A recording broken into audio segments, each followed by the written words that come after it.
नमस्कार पिलामाने पुणी गोटे नुआ वीडियो को समस्त को अशेष अशेष स्वागत जनाई आजिकार ये वीडियो को आरंभ करुच्ची।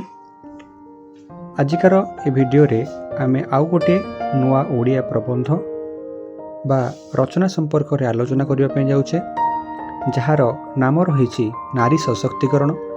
एही प्रबंध मध्यरे आमे समाज रे नारी मानकर गुरुत्वपूर्ण भूमिका संपर्क रे आलोचना करिबा एवं कौन कौन पदक्षेप नेबा द्वारा आमे नारी सशक्तिकरण योजना को सफल करिपारिबा से संपर्क रे आमे विस्तृत भाव में आलोचना करिबा।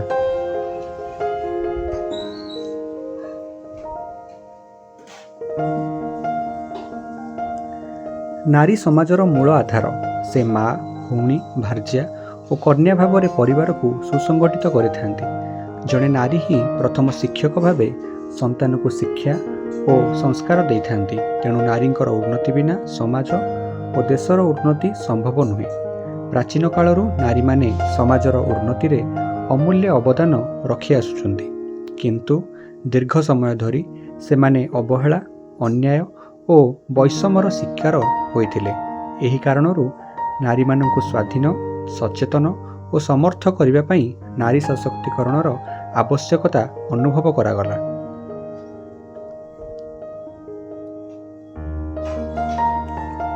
नारी सशक्तिकरण अर्थ हेउची नारी को शिक्षा, अर्थनैतिक स्वाधीनता, सामाजिक समानता और निज अधिकार संपर्क रे सचेतन करिबा।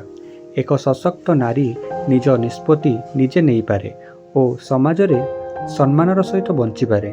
तेणु नारी को स्वाधीन सचेतन और समर्थ करने को नारी सशक्तिकरण कहुए। शिक्षा हेउची नारी सशक्तिकरणर प्रमुख आधार।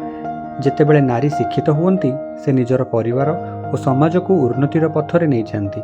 आजिर जुगरे नारी माने डाक्तर, शिक्षक, वैज्ञानिक, पुलिस, सैनिक और राजनैतिक भाव में देश रे सेवा करुछंती। सेमाने पुरुषों सह कांधे कांध मिलाई समस्त क्षेत्र में अग्रसर हेउछंती। सरकार मध्य नारींकर उन्नति पई विभिन्न योजना और आईन प्रचलन करिसेंती।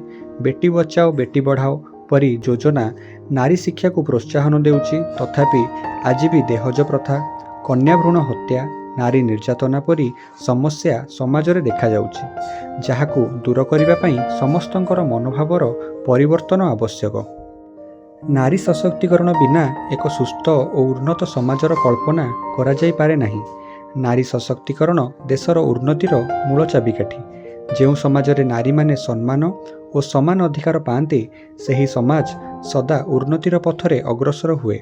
नारी को समान अधिकार और सम्मान देवा आम मान समस्तंकर कर्तव्य। जेतेबेले नारी सशक्ति हेबे सेतेबेले परिवार समाज और देशर उन्नति शिखर को पहुँची पारिबो।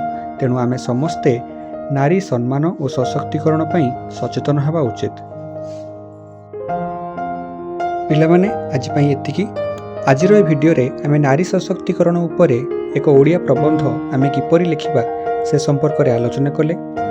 आगामी भिडियो केउ रचना संपर्क रे आनिबा से संपर्क रे कमेंट माध्यम रे निश्चय जणाइबो। जदि ए भिडियोटी तुमको भल लागिछि तेबे लाइक एवं चैनल टी को सब्सक्राइब करिवो। आज पई एतिकी, धन्यवाद।